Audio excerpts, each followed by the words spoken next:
અશોક લેલન કંપનીનો બડા દોસ્ત મોડલ લીધા બાદ ગ્રાહકને કડવો અનુભવ થયો છે। લગભગ દોઢેક વર્ષ પહેલા આજે ગ્રાહક છે તેમણે અશોક લેલન કંપનીનો બડા દોસ્ત મોડલ ટેમ્પો લીધો। થોડોક સમય તો ટેમ્પો બરાબર ચાલ્યો, પરંતુ તેમાં ખામી સર્જાવાની શરૂઆત થઈ અને ઘણી બધી ખામીઓ વારંવાર ટેમ્પોમાં સર્જાતી હોય ગ્રાહકને અશોક લેલન કંપનીનું આ ટેમ્પો ખરીદવો એક કડવો અનુભવ હોય તેવું લાગી રહ્યું છે। લગભગ દોઢેક વર્ષ પહેલા અશોક લેલન કંપનીનો બડા દોસ્ત મોડલ ટેમ્પો રાજુભાઈ વણકરે ધંધા માટે ખરીદ્યો હતો। તેની રેગ્યુલર સર્વિસ પણ કરાવતા હતા, પરંતુ થોડાક સમયથી તેમાં ખામી સર્જાવા માંડી અને એટલે તેમણે અશોક લેલન કંપનીના ડીલર શ્રી ગજાનન મોટર્સના વર્કશોપ પર આ ટેમ્પો મૂક્યો રિપેરિંગ માટે। બીજા દિવસે તેમને શ્રી ગજાનન મોટર્સના કર્મચારી દ્વારા જાણ કરવામાં આવી કે સાયલેન્સર પાસે જે સેન્સર છે તે બગડી ગયા છે અને નવા નાખવા પડશે, જેની અંદાજિત 50,000ની આસપાસ કિંમત છે।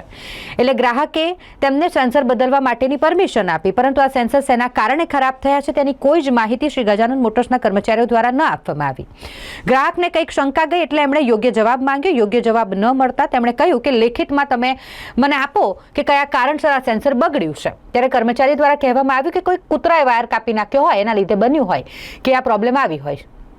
આટલા ઊંચા મોડલમાં ને આટલી મોટી કંપનીના મોડલના વાયરો જો કૂતરા કાપવાથી કપાઈ જતા હોય તો આ કંઈક યોગ્ય જવાબ ગ્રાહકને ન લાગ્યો અને એટલા માટે તેમણે વારંવાર આ મામલે જવાબ માંગવાનો પ્રયાસ કર્યો અને ગ્રાહક દ્વારા ગ્રાહક સુરક્ષામાં કમ્પ્લેન કરવાની ચીમકી આપી છે।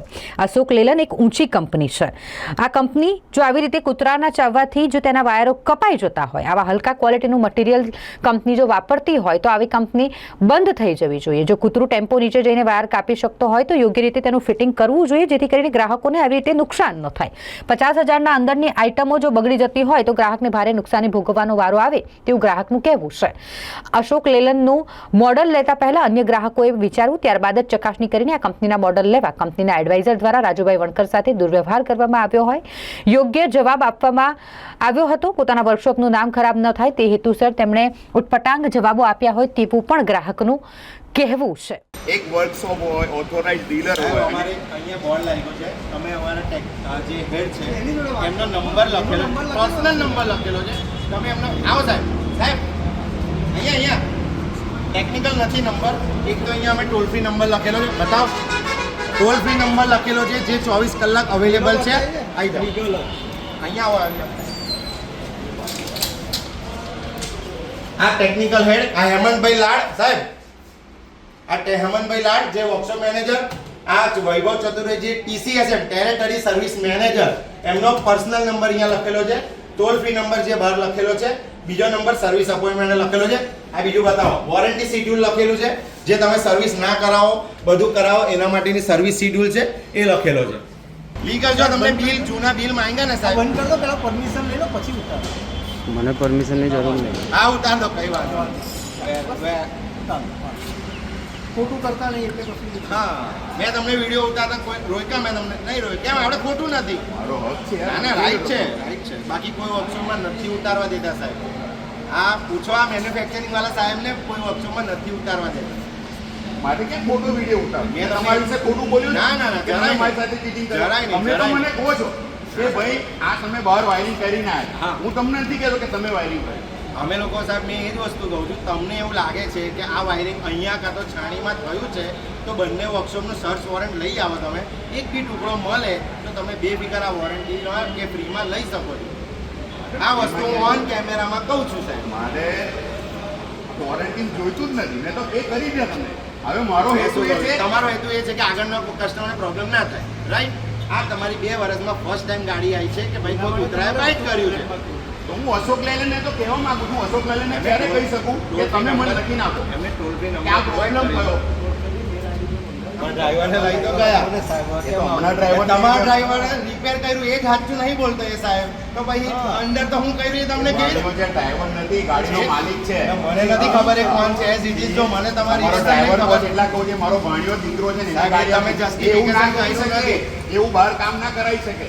14 એપ્રિલના રોજે આંબેડકર જયંતિમાં ગાડી રેલીમાં મોકલવાની હતી અને એ ગાડી એન્જિન લાઇટ બતાવતી હતી, એટલે મેં ડ્રાઈવરને કીધું, મારો ભાણિયો જ છે ઘરનો દીકરો, એટલે એને કીધું કે શોરૂમ પર બતાવે, ચેક કરાય કે લાઇટ શેની છે, એટલે એ શોરૂમ પર આવ્યા એટલે એ લોકોએ આખો દિવસ ચેક કરી પછી કીધું કે હજુ પ્રોબ્લેમ મળતો નથી, કાલે તમને જણાવીશું. પછી બીજા દિવસે એટલે કે 15 તારીખે કહેવામાં આવ્યું કે તમારા 2 સેન્સર ગયા છે અને સેન્સરનું કામ તમે બહાર કરાયું છે, એના લીધે તમે ઉડી ગયો છે. જ્યારે કે મારી ગાડી આજે 1.5 વર્ષ થયો સાહેબ, મેં કોઈ જગ્યાએ બહાર કામ કરાયું નથી. ઓનલી હું સર્વિસ સ્ટેશનમાં જ કામ કરાવું છું. તે છતાં એ લોકો એવું કહે છે કે તમે આ બહાર કામ કરાયું છે અને એના વાયર અલગ છે અમારાથી. એ અલગ વસ્તુ છે. એમને કરાયું, એમને કીધું, એમના માણસે કરાયું, એ હું કરવા નથી માંગતો, એનો ઉલ્લેખ બી નથી કરવા માંગતો, એ જાણવા બી નથી માંગતો.